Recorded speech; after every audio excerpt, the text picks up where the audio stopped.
Lagi-lagi Arema FC pinjamkan pemain ke klub Liga 2, efisiensi, atau salah rekrut. Satu persatu Arema FC melepas pemainnya ke klub Liga 2. Setelah 3 pemain, Tito Hamzah, Kevin Armedia dan Rendra Teddy, masih ada pemain lain yang menyusul. Rabu, tanggal 12 Juli tahun 2023 Arema merilis 4 pemain yang dipinjamkan ke klub Liga 2, Persekap Bandung, Gufroni Al-Ma'ruf, Ahmad Bustomi, Ihvanul Alam dan Iman Budi. 3 nama terakhir sudah tidak berlatih dengan Arema sejak awal musim. Namun, mereka masih terikat kontrak dengan Arema sejak musim lalu. Dan kini, manajemen Singoedan menyalurkan mereka ke klub lain dengan status pinjaman. Sedangkan Gufroni, dia baru dikontrak awal musim ini. Gufroni Al-Ma'ruf didatangkan Arema dari klub Liga 1, Dewa United.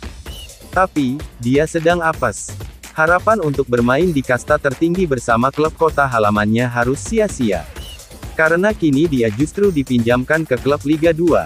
Sudah ada kesepakatan mengenai peminjaman ini. Untuk 3 pemain Ahmad Bustomi, Ihvanul Alam dan Iman Budi Hernandi secara kontrak habis tahun depan. Demikian juga dengan Gufroni Al-Ma'ruf, kata manajer Arema FC, Wibi Dwi Andrias. Arema beralasan jika para pemain itu dipinjamkan agar dapat kesempatan main lebih banyak.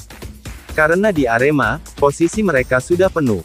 Baik dengan pemain asing maupun pemain muda yang lebih bertenaga. Keputusan-keputusan strategis kadang memang harus dilakukan. Kami harus berpikir ke depan. Berpikir jangka panjang juga tentang masa depan pemain, tambahnya. Total kini ada 7 pemain Arema yang dipinjamkan ke Liga 2. Sedangkan 1 pemain lain, Seiya Da Costa memilih mundur untuk melanjutkan karir di Jepang. Karena di sana dia bisa lebih dekat dengan keluarga besarnya. Tapi di balik banyaknya pemain yang dilepas, ada indikasi jika Arema melakukan efisiensi. Karena mereka tak perlu menampung operasional pemain dalam jumlah besar. Kini, Arema hanya memiliki 27 pemain. Namun jumlah itu bisa bertambah jika kiper asal Thailand sepakat untuk bergabung.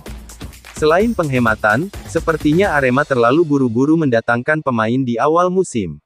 Sehingga saat mereka mendapatkan pemain yang lebih bagus, manajemen Arema rela melepas pemain lama dengan status pinjaman. Dikutip dari bola.com